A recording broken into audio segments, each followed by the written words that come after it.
మాదాపూర్లోని Ayyappa society దగ్గరలో ఉన్నటువంటి శ్రీ చైతన్య కాలేజీలో పర్మిషన్ లేకుండా బిల్డింగ్ నిర్వహిస్తున్నారు. ఇందులో 400 స్టూడెంట్ల నుంచి 600 మంది స్టూడెంట్లు చదువుతున్నారు.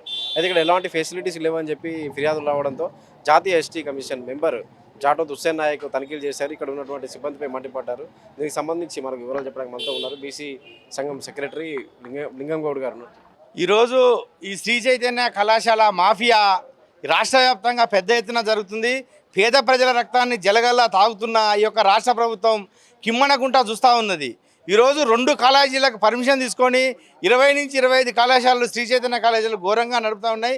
ధనాపేక్ష లాభాపేక్ష ఈ మెయిన్ సోర్స్ వాళ్ళకి పైసలే, ధనమే హితం జగత్ అన్నట్టు డబ్బు మీద తప్ప విద్యార్థుల మీద ఎలాంటి శ్రద్ధ లేదు.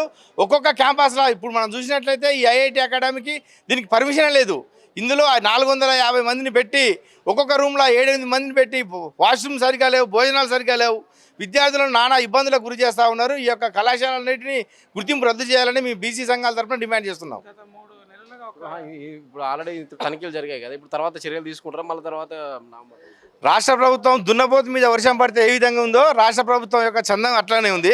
ఎలాంటి ఇప్పుడు డిఐఓ వచ్చిండు, కేవలం నోటీసులు ఇచ్చి పంపిస్తారు తప్పితే దీన్ని సీజ్ చేసేది మళ్ళీ మీరు ఒక 15 రోజులు నెల రోజుల తర్వాత రండి మళ్ళీ సేమ్ ఇట్నే ఉంటుంది.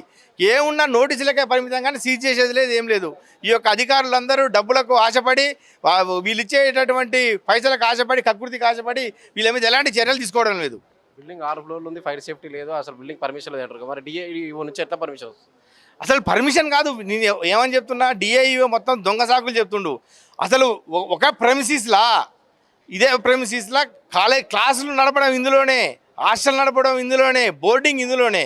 వాస్తవానికి హాస్టల్ ఒక్కడు ఉండాలి, క్లాసులు ఒక్కడు జరగాలి. కానీ ఇక్కడ నిబంధనలకు విరుద్ధంగా పర్మిషన్ లేకుండా 3 ఒక్కనే నడుపుతున్నారు.